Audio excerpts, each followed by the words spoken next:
I said get your hands off her!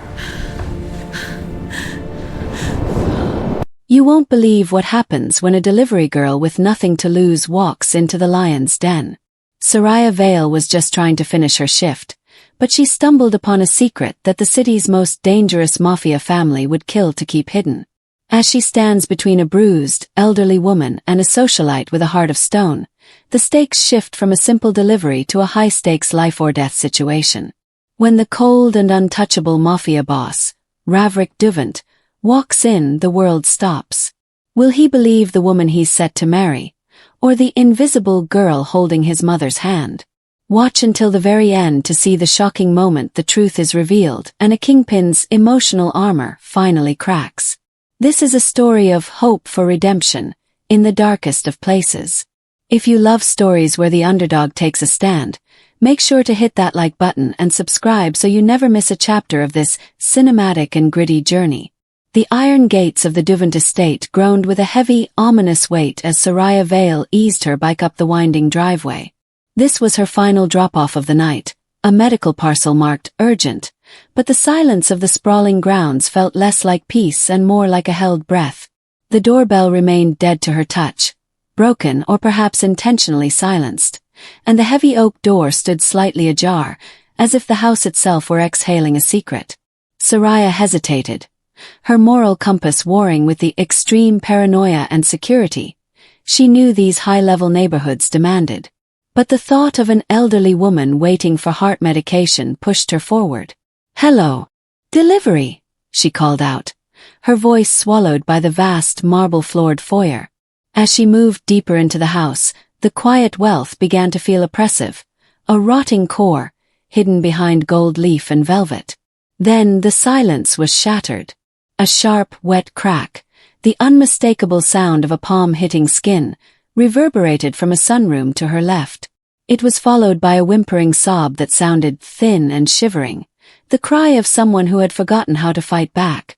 Soraya's heart hammered against her ribs like a trapped bird. She should leave. She should drop the bag and run. But as she reached the doorway, the scene before her triggered a freight train of realization. Lysandra Cade, draped in silk and smelling of expensive arrogance, stood over Marceline Voss. The elderly woman was slumped on a velvet couch, her tired eyes wide with a distress that went far beyond physical pain. Lysandra's face was twisted into a snarl of pure elitist hatred, as she gripped Marceline's frail arm, her knuckles white. "You're a burden, Marceline," Lysandra hissed, her voice a tactical blade. "Ravrik is too busy running an empire to care about a decaying relic like you." Soraya felt a cold fury wash over her. This wasn't just neglect. It was a systematic isolation of the powerless. The invisible delivery girl didn't pause to calculate the risk. She didn't think about the underworld war she was stepping into or the fact that she was a witness to be eliminated if she saw too much. She dropped her heavy delivery bag, the thud echoing like a gunshot, and stepped into the light of the sunroom. "I said get your hands off her," Soraya shouted, her voice steady despite the adrenaline coursing through her. The screaming warning paralyzed Lysandra for a split second, her mask of perfection slipping to reveal the monster beneath. Soraya didn't wait for a response. She moved with the urgent tactical speed of someone who had survived the streets, placing herself directly between the predator and the prey. As she knelt to grab Marceline's trembling hand, she looked up at Lysandra with a defiance that cracked the emotional armor of the room. The final drop-off had just become a rescue mission, and the cleaning house was about to begin. Soraya's heart hammered against her ribs, a drumbeat of urgent tactical adrenaline that drowned out the rational voice telling her to run. She didn't just step between them. She became a human shield, her vibrant red delivery cap a stark contrast to the shadows of the sunroom. Lysandra recoiled, her face contorting into a snarl of pure elitist hatred, as she found her path blocked by a girl she deemed powerless. The socialite's teeth were bared, her posture radiating a hostile and intimidating energy that had clearly been used to keep Marceline in a state of thin, shivering terror. "Do you have any idea whose house you've broken into?" Lysandra hissed, her voice a sharp blade of quiet wealth, intended to slice through Soraya's resolve. But Soraya didn't flinch. She knelt on the plush carpet, her concerned and compassionate eyes locked onto Marceline's bruised, tear-streaked face. She reached out, clutching the elderly woman's trembling hand with a grip that promised hope for redemption from the nightmare. Marceline, dressed in her vulnerable and frightened light blue dress, looked at Soraya as if she were a ghost, a witness to the pain she had been forced to endure in silence. The tension in the room reached a climax of tension, as Soraya's moral compass took full control.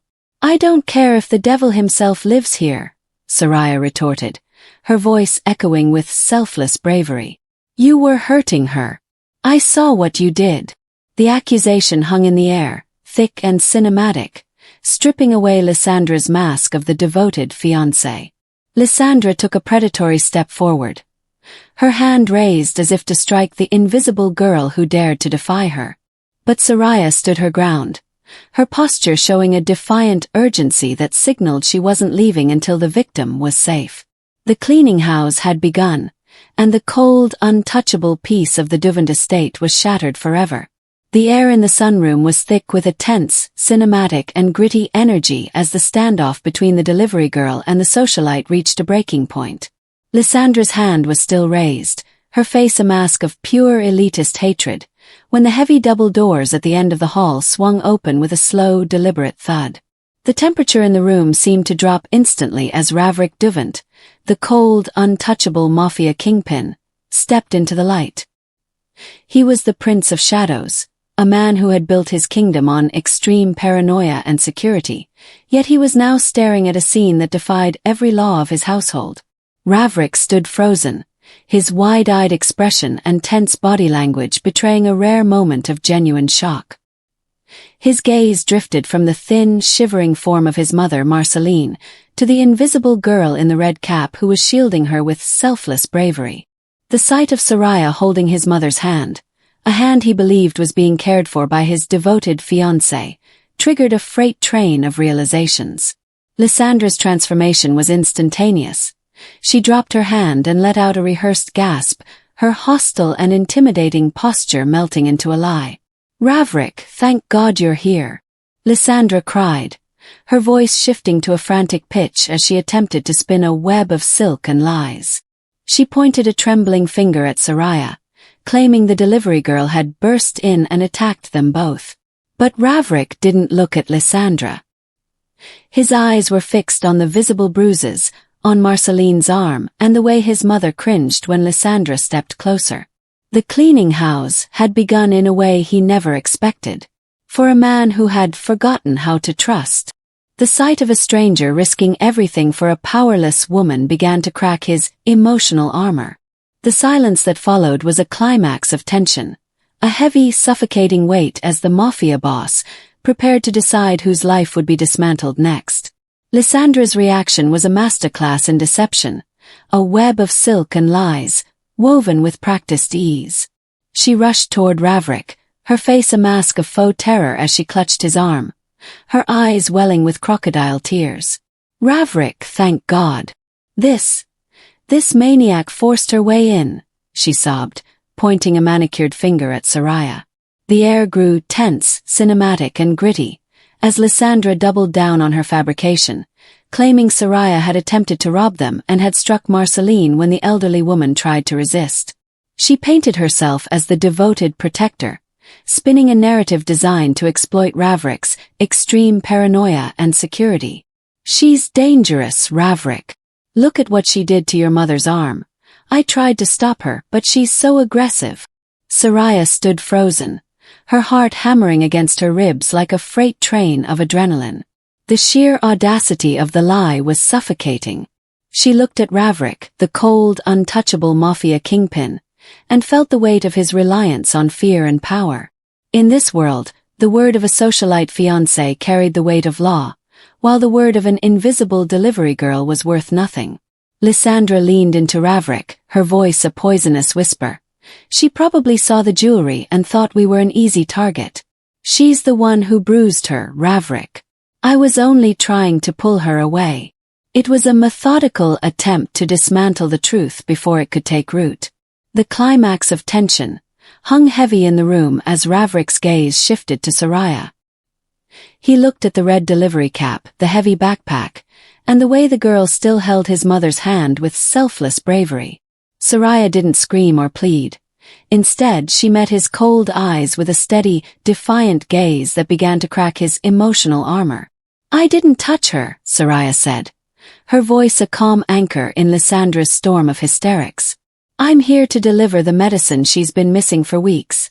The medicine you've been hiding, Lysandra." The cleaning house was no longer a future threat. The ghost of Lysandra's betrayal was being dragged into the light, and for the first time, Ravrick began to listen to the one deemed powerless. The silence in the sunroom was tense, cinematic, and gritty, broken only by Lysandra's shallow, performative sobs. Ravrick stood like a statue of cold, untouchable power, his eyes tracking every movement with extreme paranoia. He looked at Soraya, the invisible girl in the red cap, and then at the visible bruises on his mother's frail skin. The climax of tension was a physical weight in the air. Lysandra squeezed his arm, her voice a poisonous honey. "She's lying, Ravrick. She's trying to distract you from the fact that she's a common thief." Soraya didn't flinch. Instead, she reached for the heavy brown delivery bag she had dropped moments ago. The methodical way she moved made Ravrick's hand twitch toward the holster at his hip, but she simply reached inside. "I'm not a thief," Soraya said, her voice a freight train of cold truth. "But someone in this house is." She pulled out a small, sealed medical parcel, but she didn't stop there. She reached into a side pocket of her courier vest and pulled out 3 crumpled yellow delivery slips, records of urgent packages that had been marked as received at this address over the last month, yet never made it to the patient. "These are the receipts for your mother's heart medication, Ravrick," Soraya said, her selfless bravery cutting through the web of silk and lies. She stepped toward the ornate side table where an expensive vase sat, and with a defiant shove, she moved the furniture aside to reveal a small, hidden floor vent. With the toe of her boot, she flicked the grate. Inside lay a pile of unopened medical envelopes, identical to the one in her hand. "I've been the one trying to deliver these for weeks. Every time I came, the fiancé turned me away at the gate, claiming the old woman was too far gone to need them anymore. She wasn't just hitting her, she was letting her heart fail." The revelation was an inciting incident that shattered the room's fragile order. Ravrick looked at the stash of hidden medicine, the literal ghost of his mother's health, and then at Lysandra, whose face had gone from vulnerable to a mask of pure elitist hatred. The cleaning house was no longer a metaphor. The internal traitor had been exposed by the person Ravrick had deemed powerless. As the mafia boss looked from the thin, shivering Marceline to the pile of evidence, his emotional armor didn't just crack, it disintegrated. The underworld war he had been fighting outside was nothing compared to the betrayal inside his own walls. The sunroom fell into a suffocating silence, a climax of tension, where the only sound was the ragged breathing of a woman whose web of silk and lies had just been torn asunder. Ravrick stood motionless, staring at the pile of unopened medicine, the physical proof that his devoted fiancé had been dismantling his mother's life right under his nose. The cold, untouchable mafia boss looked as though he had been struck, his emotional armor finally showing the deep, jagged cracks of a man realizing he had been blind to the enemy in his own bed. Lysandra's face twisted, shifting from the vulnerable mask of a victim to the methodical snarl of a cornered predator. "Ravrick, she's a street rat. You're going to take the word of a delivery girl over mine," she hissed, her voice dripping with pure elitist hatred. But the freight train of truth was already moving too fast to stop. Slowly, the thin, shivering woman in the light blue dress began to move. Marceline Voss, who had spent months in a state of systematic isolation, looked up at her son. For the first time, the tired eyes weren't filled with just fear, but with the hope for redemption that Soraya's selfless bravery had ignited. Her hand, still small and frail in Soraya's firm grip, stopped trembling. "It's true, Ravrick," Marceline whispered, her voice cracking the heavy silence like a screaming warning. She pulled back the sleeve of her beige cardigan, revealing visible bruises that were no longer just marks, but a map of betrayal. She told me you were ashamed of me. She told me if I spoke a word, you would put me in a home and never visit again. Each word was a tactical strike against Lysandra's influence. She took the pills because she wanted me to fade away, so she could have your full attention and your empire. The internal traitor stood exposed, not by a high-level underworld spy, but by the powerless woman she had sought to crush. Marceline looked at Soraya, the invisible girl in the red cap who had risked her life for a stranger, and then back to her son. She didn't just hit me, Ravrik. She tried to erase me. The cleaning house had truly begun. The silence was broken, and as Ravrik turned his cold gaze toward his fiancée, it was clear that the Prince of Shadows was no longer listening to lies. The atmosphere in the sunroom shifted from a tense mystery to an urgent tactical thriller, as Ravrik's coldness and reliance on fear finally found a target worthy of his wrath. He turned slowly toward Lysandra, his presence expanding until he seemed to swallow the light in the room, embodying the power and fear of a man who had survived through extreme paranoia.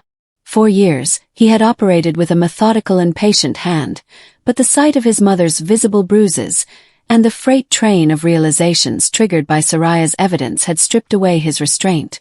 Lysandra took a stumbling step back, her web of silk and lies completely shredded. The pure elitist hatred that had fueled her was gone, replaced by the shivering terror she had once inflicted on Marceline. "Ravrik, please," she stammered, her voice a thin reed against the climax of tension filling the space. "I did it for us. I did it for your legacy." Ravrik's response was a cold justice that cut deeper than any physical blow. "My legacy is built on blood, Lysandra, but never the blood of my own mother," he said, his tone as cinematic and gritty as the underworld he ruled. He didn't shout. He didn't need to. He looked at her as if she were a witness to be eliminated from his life and his empire. With a sharp, tactical motion, he signaled to the guards who had appeared like shadows in the doorway. "Take her. Remove every trace of her existence from this house. The cleaning house begins now." As Lysandra was dragged from the room, her screams of pure elitist hatred fading into the distance, Ravrik didn't look back. The internal traitor had been purged, not by a high-ranking lieutenant, but by the selfless bravery of a girl in a red cap. He stood in the center of the kingdom. He had almost lost to his own blindness. His emotional armor cracked wide open. For the first time, the cold, untouchable boss felt a hope for redemption, as he turned his gaze away from the ghosts of his past and toward the two women who had survived the underworld war inside his own walls. The echoes of Lysandra's frantic protests had barely faded into the marble corridors when a heavy, cinematic silence reclaimed the sunroom. Ravrik Duvant stood amidst the ruins of his personal life, the cold, untouchable kingpin now forced to confront the rotting core of his own household. His gaze, usually sharp with extreme paranoia, softened as it landed on Soraya Vale. She was still kneeling by his mother, her red delivery cap slightly lopsided, her small hands providing the only hope for redemption Marceline had felt in months. "You should have left," Ravrik said, his voice a low rumble that lacked its usual reliance on fear. He stepped closer, his tense body language showing a man struggling to understand an act of selfless bravery that didn't come with a price tag. "Most people in this city know my name. They know that opening a door in this house is like stepping into an underworld war. When you saw the bruises, when you saw the internal traitor at work, you had every reason to drop that bag and run." Soraya looked up, her defiant eyes meeting the man who held the city in a methodical grip. She didn't flinch, even as the Prince of Shadows loomed over her. "I've spent my life being invisible, Mr. Duvant," she replied, her voice steady despite the climax of tension that still hummed in the air. "I know what it's like when people look right through you because you have no power. If I had run, I would have been just like everyone else who ignored her screams. I couldn't let her become a ghost in her own home."